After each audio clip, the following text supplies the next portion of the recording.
Bapak Ibu narasumber mohon diawasi bengkel-bengkel karena ada yang sengaja membuang oli bekas di selokan. Bahaya itu berbahaya, bisa bikin pencemaran tanah dan air. Oke, ya saya berikan kesempatan terlebih dahulu ke Ibu Dewi ya. Kalau kita melihat di Kabupaten Gorontalo ini wilayahnya yang cukup luas, sementara kalau kita melihat dari sisi SDM ya untuk pengawasan seperti ini mungkin sangat terbatas. Silakan Ibu Dewi. Baik, terima kasih.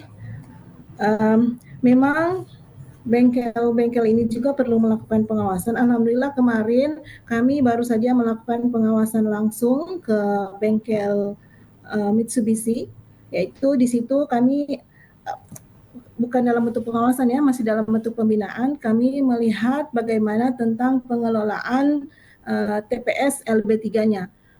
Memang pelaku usaha ini ada keinginan untuk membenahi ataupun bagaimana caranya agar LB3-nya ini, khususnya sisa-sisa buangan dari bengkel ini, oli ataupun dan sejenisnya ini tidak sampai menimbulkan pencemaran. Oleh karenanya kami dari Dinas Lingkungan Hidup telah turun untuk melakukan peninjauan langsung ke lokasi sekaligus memberikan pembinaan terkait dengan permasalahan bengkel ini.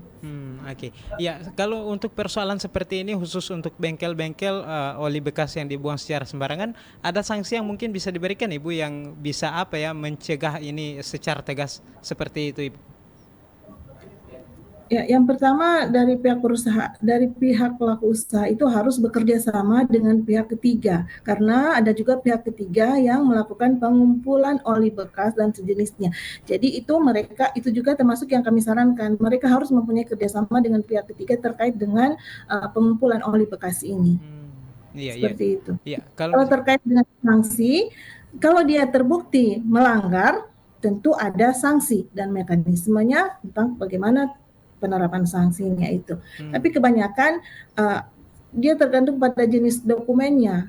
iya. Kalau yang hanya skala kecil, hanya berskala SPPL, itu kami berikan pembinaan dan teguran. Kalau untuk yang skala besar, skala dalam UKL UPL, itu juga ada sanksi bagi mereka, yaitu sanksinya itu mulai dari teguran tertulis sampai yang paling berat itu adalah penghentian sementara kegiatan berusaha ataupun pembekuan izin berusaha.